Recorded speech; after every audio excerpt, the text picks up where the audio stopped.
Salut, salut. Alors, est-ce que chez vous aussi c'est un peu compliqué en ce moment les devoirs? Moi j'avoue en ce moment c'est un peu la guerre.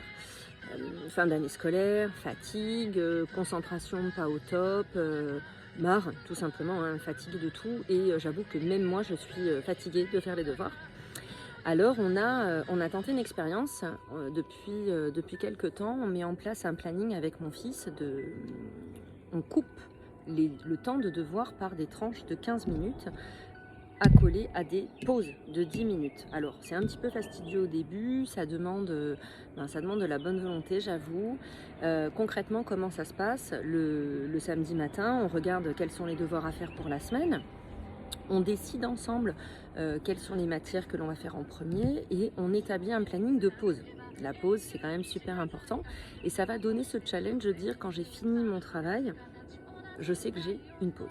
Alors on fait 15 minutes, donc les exercices par exemple, exercices de français, donc on établit 15 minutes de français et on se dit quand les 15 minutes sont faites, vraiment, hein, on a un time timer à la maison, on met donc un time timer de 15 minutes, quand les 15 minutes sont finies, devoir ou pas fini, on passe à la pause de 10 minutes. En fait, cette pause, c'est un peu le sas de sécurité, c'est la soupape qui permet de dire « Ok, je sais que pendant 10 minutes, je vais pouvoir faire autre chose et ensuite, je vais me reconcentrer pendant 15 minutes. » Alors même si on décale parce que parfois les 15 minutes ne sont pas suffisantes pour faire l'exercice qu'on a décidé de faire, le fait de savoir qu'au bout de ces 15 minutes, l'effort, il est compté. Voilà, c'est un effort qui est compté sur 15 minutes, c'est très important.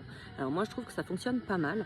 Si ça peut vous aider, essayez. Alors, c'est pas simple au départ, hein. Moi, j'ai pris une feuille, je fais un tableau, je marque 15 minutes français, 10 minutes dessin.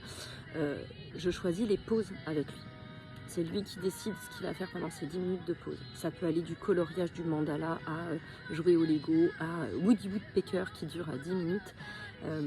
On fait vraiment des pauses de 10 minutes et on fait un travail de 15 minutes. On ne dépasse pas les 15 minutes. Il faut qu'il y ait cette sécurité de savoir dans sa tête que 15 minutes, quand ça sonne, c'est sa pause. Il peut respirer, reprendre ses esprits, se remettre au travail. À bientôt!